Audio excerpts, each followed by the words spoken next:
G'day, I'm Troy, and this is the Comic Book Movie Collector's Guide, the show about collecting all things superhero cinema. And today, we're going to take a gander at Valentine, the Dark Avenger on DVD. And we're going to try and answer the question, is this movie a Dark Avenger or a Dark Pretender? Ooh, what do you say we find out?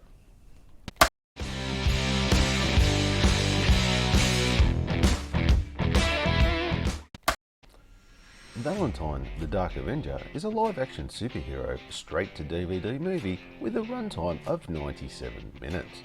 The film was released on the 23rd of November 2017 in Indonesia only, and then to the rest of the world on the 16th of May 2019 on digital streaming services, DVD and Blu-ray, with no 4K HD release as of this video.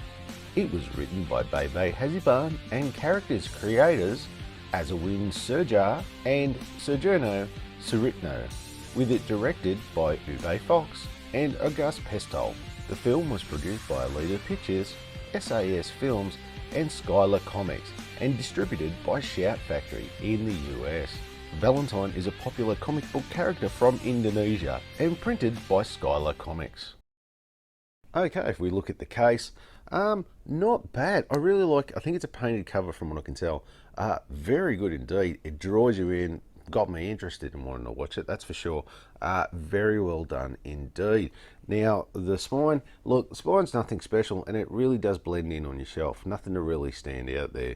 But as far as the back cover goes, I really like that. Look at that, it's very comic book-esque with the main picture there with the white outline and you've got the comic book panels there.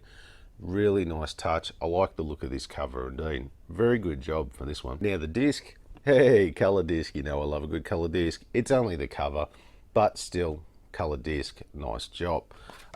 Overall, I think for what it is, I'm very impressed with it. I'm finding some of these, I wouldn't say B-grade type movies, do better on their covers than some A-grade titles sometimes. But anyway, good effort on this one. So for this, I'm going to give it a score of 8 out of 10. So the movie introduces us to the city of Batavia, which has become overrun with crime, and the police are too overwhelmed to bring it under control. But in a small cafe, a young waitress named Samaya, who dreams of becoming an actress, has a chance meeting with a film director who's looking to make a superhero movie about a female vigilante called Valentine. After some videos of Valentine's adventures in crime fighting go viral, the waitress turned actress transforms into the hero the city of Batavia needs. But when a new masked villain emerges on the scene, Samaya realizes that all of her vigilante exploits were a mere dress rehearsal for the ultimate showdown. That's it. It's time for a showdown. All right! So this movie has a very sort of kick-ass vibe about it, with its own kind of spin, whereas our main character doesn't set out to become a hero like Kick-Ass, she's just wanting to be an actress, but kind of gets coerced over the course of the movie into becoming the hero her city needs. So for me, the story is okay. There's potential there, but it was kind of rushed. It was like the first act felt like our protagonist went from nobody to fully fledged hero in like the matter of minutes with no time to show her journey. It just kind of felt like the first and second act were just jammed into one, and then the third act was kind of dragged out over the last two acts. This is taking way too long. Now, the script was, how could you say, very by the numbers, with some very clunky dialogue at times, some very tired tropes, and telegraphed plots, twists and turns, which the big reveal of the villain's identity at the end of the movie was a bit anticlimactic, as you really figured it out about halfway through the movie with no real big surprise at the end. Frankly, I'm not surprised. There was like the usual potential there, but it was just not executed well, unfortunately. So for that, I'm probably going to give this a score of 11 out of 30.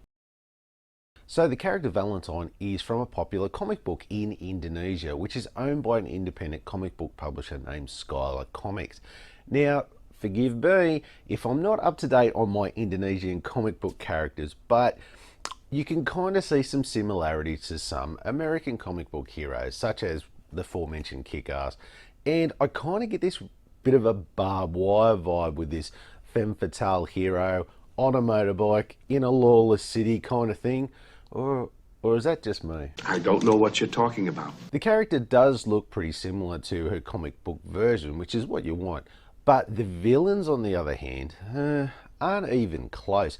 With the three main female henchmen, well, henchwomen, sorry, change their outfits just about every other scene, and they don't sort of stick to their comic book style at all. So I'm not sure what the point of that was, but it just kind of, I feel like it would have confused the audience. Who and what now? Now, as far as the actors go, I've got the list up here, and as you can see, it's only like 98% Indonesian actors, with just the one exception of Matthew Settle as Bono, who is an American actor, and if you were into those mid-2000s teen dramas, you would recognize him from the show Gossip Girl.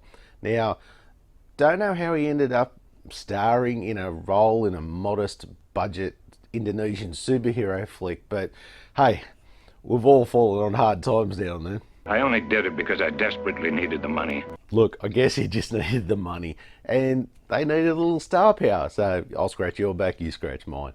Now, as far as the acting goes, how can I put it? It's got that Bollywood style of acting, if you know what I mean. You know, with that little sort of over-the-top type sort of thing with like borderline soap opera acting, you kind of see in those films from that region of the world. But the upside is the fight scenes were pretty good to watch, and they were very well choreographed. So overall, look, I'm going to give this a score of 13 out of 20. So this has no special features at all. Hell, it doesn't even have a menu option for the scene selections or trailers. It just plays the movie, and if you hit the menu button, it goes straight back to the start of the movie, which I don't think I've ever seen it before at a movie release, so I don't know, like, that's really on the cheap if you ask me. Anyway, as there is no special features, hell, there's not even a menu option, I'm going to give this, yep, you guessed it, 0 out of 10. Now, the critic score came in at 0%, and the audience score was 75%? Wow, okay. So, look, no real surprise from the critics there, but the audience score is 75%? Phew, I'm not sure what's going on there or why it's so high, as most of the reviews I've either seen or read don't exactly bag it out, but they don't exactly shower praise either, so not really sure what's going on there. Anyway, look, if we round it up, we're going to get a score of, that's right, 7 out of 10. Well, this was better than I thought, and after reviewing a very Z-grade movie there last week, I thought this might be more of the same, but this was, at best, probably more your B-grade movie, as it seems like they've got more of a budget to spend on sets and actors and special effects, which, look, don't get me wrong, aren't the best, but I've seen a lot worse on some TV shows and previous movies. Now, the standout on this movie was the fight scenes, and this film had a very, I don't know, martial arts sort of movie vibe to it, more so than a superhero flick, especially when the hero of the movie, wait for it, her weapon of choice is handcuffs. Yep, that's right, watch out, she's got some handcuffs. What is this? I think they're called handcuffs. Okay, look, it's original, I'll give it that, but I'll also call it pretty friggin' lame as well. But look, you just watch the movie and then you'll see exactly what I mean. Now, the one thing that took me by surprise in this movie was it had 2 mid-credit scenes. The first one shows a glimpse of another Skylar comic character called The Vault, who looks like they're trying to make their own, like, cinematic universe, but as of yet, from what I've read and seen, nothing on the horizon for that. And the other scene was pretty vague, so I'm not sure what they were going with that, whether the villain was coming back or whatever. Now to finish what I started. Overall, it wasn't that bad to watch. Was it anything to write home about? Yeah, look, no, not really. So with that, I'm going to give this a score of 11 out of 20.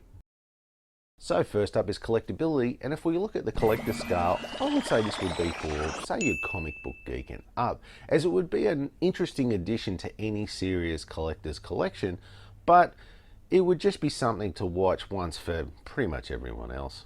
As far as availability goes, this one is very much on your common side of things, as you will have no trouble finding DVD or Blu-ray copies at your usual retail outlets or on your second-hand markets like eBay. As far as your average price goes, you are looking at somewhere between around the $7 to $28 mark on DVD, and if you're looking for the Blu-ray, you're looking at somewhere between $22 to $50, and of course there's nothing out there for 4K HD as of this video. Now for the final score, we get a grand total of 50 out of 100. Well, there you go, that's dead right smack in the middle, which I think is quite fair for this movie. So look, we asked the question, is this movie a Dark Avenger or a Dark Pretender? Well, it's a bit of both really. While there was enough of the Dark Avenger there to enjoy the movie, there was also little bits of that Dark Pretender that would pop up from time to time, kind of to remind you that this ain't no blockbuster. I think it will help you later, but not on this movie. Hey, so if you like this video and you want to see some more of my reviews, why don't you click that one there? Or maybe you want to see some of my collection updates. Hey, I've got you covered too. Why don't you click that one there? And of course, why don't you do the most important thing, throw me a bat like, and don't forget to hit that subscription button on the way out. Thanks again for watching, and I'll see you next time.